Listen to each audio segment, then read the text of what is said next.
Salut, aujourd'hui je vais vous présenter l'extension pour Tiny Epic Galaxy qui est Beyond the Black.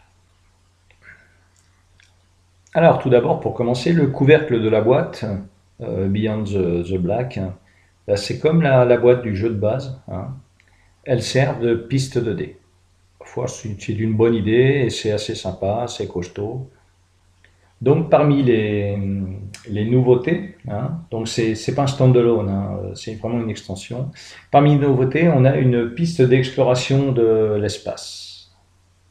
Donc à chaque fois que sur le dé on aura une face vaisseau, le joueur aura la possibilité, hein, en plus de celle du jeu de base, de venir se placer sur la phase d'exploration. Et lorsqu'il fait ça, il pioche la première carte exploration. Donc dans cet exemple, il gagne il gagne 2 ressources culture et il a également 2 symboles. Je reparlerai de ces symboles un peu plus tard.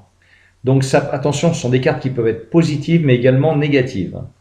Donc là, dans l'exemple, le joueur qui a exploré, qui a découvert la supernova, il doit payer 2 ressources au joueur de son choix. Hein, donc il peut donner une ressource à un, une ressource à l'autre. Mais voilà, il doit les payer. Ça veut dire qu'il se les enlève de son plateau et il les donne à l'autre. Là, par contre, vous voyez, c'est 4 symboles. Et enfin, l'autre type d'exploration que l'on peut avoir, un champ d'astéroïdes. Donc, qu'est-ce qui se passe? Quand on arrive sur cette carte, hein, le vaisseau doit compléter la mission de l'astéroïde. En gros, il doit traverser le champ d'astéroïdes pour pouvoir quitter l'emplacement d'exploration. Hein, c'est-à-dire, s'il arrive ici, hop, il doit tout de suite se placer là.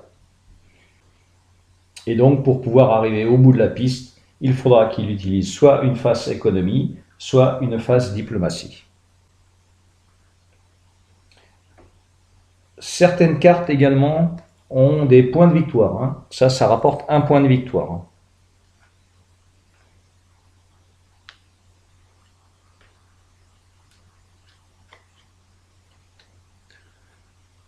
On en reprend une autre. Donc celui-là, on gagne une culture. Par contre, celui-là n'a pas de point de victoire. Hein, donc ce qu'on fait, une fois qu'on a ces cartes, on les met à côté de notre plateau de jeu. Pourquoi? Parce qu'il y a des planètes, suivant les planètes qu'on va réussir à coloniser, on aura possibilité après de faire des actions pour venir récupérer justement les ressources de la galaxie explorée. Et autre point de règle aussi, on peut venir à plusieurs vaisseaux sur cette carte, même également de la même couleur, hein. Sur les planètes, on ne peut pas par exemple être à deux vaisseaux de la même couleur sur orbite ou 2 vaisseaux sur la planète, mais sur les phases d'exploration, on peut avoir autant de vaisseaux que l'on veut. Donc ça, c'était la première nouveauté de l'extension. La deuxième nouveauté de l'extension, et celle-là qui est un peu plus importante, nous pourrons recruter des pilotes. Donc sur la carte pilote, donc on a le nom du pilote, hein, tout en haut. En dessous, on a le symbole d'un vaisseau, c'est le vaisseau qu'il va avoir, hein, quand vous le recruterez. Et puis à la fin, il y a une petite action, un petit bonus, hein, quand vous jouerez ce vaisseau. C'est à la fin de votre tour. Si votre vaisseau est sur la partie inexplorée, hein, la phase qu'on a vue juste avant, vous récupérez une culture. Et ce pilote vous rapporte un point de victoire en fin de partie. Mais c'est uniquement avec son vaisseau. Alors, comment recruter un pilote? Alors, pour recruter un pilote, c'est pas compliqué, hein. Suivant le type de vaisseau que l'on veut avoir, on doit faire des doubles.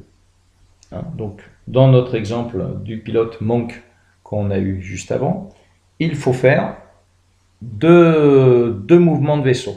Donc, effectivement, pour le recruter, il faut débloquer ce vaisseau-là. Hein. Donc, dans ce cas-là, on fait un double on dépense 2 dés de mouvement de vaisseau et on récupère notre vaisseau. Donc on a recruté Monk. Donc qu'est-ce qu'on va faire? On prend le vaisseau qu'on met sur notre plateau de jeu et à la place on repose un vaisseau standard. Voilà, c'est-à-dire maintenant on aura un vaisseau standard et un vaisseau particulier. Voilà. Alors c'est important bien sûr qu'il soit différencié, puisqu'un vaisseau standard, il n'y a pas de pouvoir particulier, alors que les vaisseaux différents ont des pouvoirs particuliers.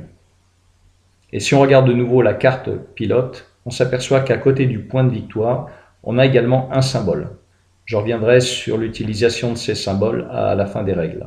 Voilà. L'autre moyen pour recruter des pilotes avec leur propre vaisseau, c'est si vous n'avez pas de double, vous pouvez dépenser 3 dés. Donc là, c'est un triple qu'il faut avoir pour recruter n'importe quel vaisseau. Je m'explique. Par exemple, à droite, on voit le Nexus. Le Nexus, il faut 2 symboles villes. Vous jetez les dés, vous n'avez pas 2 symboles villes. Par contre, vous avez 3 énergies, 3 symboles énergie. En dépensant 3 symboles énergie, vous récupérez le Nexus. Bien sûr, il vous faut le pilote qui va avec. Alors là, voici 2 exemples de pilotes qui sont différents. Donc le Terraformer. Donc le Terraformer, lui, le seul vaisseau qu'on peut récupérer avec lui, c'est le Nexus. Alors que le Scavenger, à côté, ça ne veut pas dire qu'on peut récupérer les 4 vaisseaux avec ce pilote. On peut toujours en récupérer un seul par pilote. Par contre, on choisit celui que l'on veut. Donc là, c'est un exemple pour le jeu à 2. Donc on a 4 planètes au départ, c'est-à-dire c'est le nombre de joueurs plus 2 au niveau planète. Et pour les pilotes, c'est pareil. On a le nombre de pilotes sur le nombre de joueurs plus 2. Et bien sûr, quand les pilotes sont recrutés, on en met d'autres. Ensuite, le jeu, bien sûr, apporte, alors c'est pas une nouveauté, mais il apporte des nouvelles cartes missions secrètes. Donc dans l'exemple là, on voit c'est le scientiste. Il gagne 1 point de victoire pour chaque set de 4 symboles exploration différents, avec un maximum de 3 points de victoire. Donc les symboles différents sont ceux-là, donc ce sont les 4 qui sont là. Ces symboles, on les trouve sur les explorations que l'on va faire, c'est les cartes rondes que je vous ai montrées en début de cette vidéo, et on retrouve ça également sur les pilotes. Donc dans la mission scientiste, sa mission secrète, c'est 1 point d'expérience par 4 symboles différents. Tant que j'y suis, je vais continuer là. On voit également à gauche des points de victoire. Donc là, celui qui a le plus de symboles, pas forcément par groupe de 4, celui qui a le plus de symboles à la fin de la partie marque 2 points. Le deuxième marque 1 point. S'il y a 2 ex-aequo à la première place, chacun marque 1 point. Et s'il y a plusieurs ex-aequo à la deuxième place, chacun marque 1 point également. Une autre carte mission, une nouvelle, c'est là on gagne 2 points d'expérience si on a moins de 3 cartes pilotes à la fin du jeu. C'est-à-dire si on a moins de 3 vaisseaux différents, max 2. Alors, les cartes des extensions, on les reconnaît avec le petit symbole qui est en haut à gauche. Donc l'extension amène 8 nouvelles missions secrètes. Donc voici un exemple d'une nouvelle carte planète, toujours le symbole de l'extension en haut à gauche. Donc là, ça ne change pas par rapport à une carte standard. Le petit texte en bas, ça ne change pas non plus, c'est un texte tout simple. Et celle-là rapporte 4 points d'expérience. Donc le petit texte en bas, si vous avez le moins de culture, vous volez une culture à chacun des autres joueurs. Voilà, donc ça, c'est quand vous faites l'action ville. Alors là, on va faire un exemple de décompte final. Donc c'est comme dans le jeu de base, dès qu'il y en a un qui arrive à 21 points, on termine le tour de jeu de façon à ce que tous les joueurs aient le même nombre d'actions. Donc les seuls points qui vont compter pour déterminer l'arrêt de la partie, donc il y a notre plateau central. Donc là on voit par exemple il est arrivé, il a marqué 5 points de victoire. On va compter également les points acquis par les planètes, donc 5 et 1, 6. 6 et 6, 12. 12 et 5, 17. On a 1 point de victoire ici, ça fait 18. Et on a 3 points de victoire avec les pilotes, nous sommes à 21. Voilà, donc ce sont ces points de base qui comptent. Ensuite viennent se rajouter la carte de mission secrète.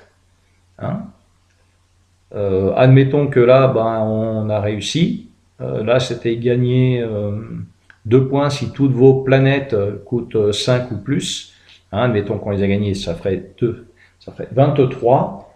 Et ensuite, avec tous les petits symboles que l'on voit hein, sur ces cartes-là, ainsi que sur les pilotes, bah on compte, on a 4, 5, 6, 7, 8 et 4, 12, 12, 13, 14, 15.